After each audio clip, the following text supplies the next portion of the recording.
علیکم قدرمنو د پرون یو پات شوې ده او دا ټول چې کوم دی راغونډ شوي دعا لپاره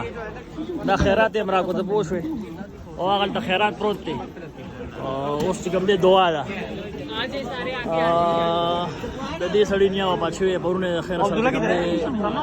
جنازه شوې ښخ کړې وه او دا ټول چې کوم دی دا باربلګیان دي د پوه شوې پاکستاني دي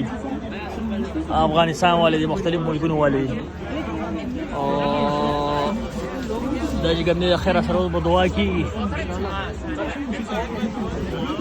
ویټ د نیا وفات شوې ده نو خیرات اډوانس ورکړو دعا وبسې بیا چې کوم دی بات کېږي کارځي هم پکې ولاړ دی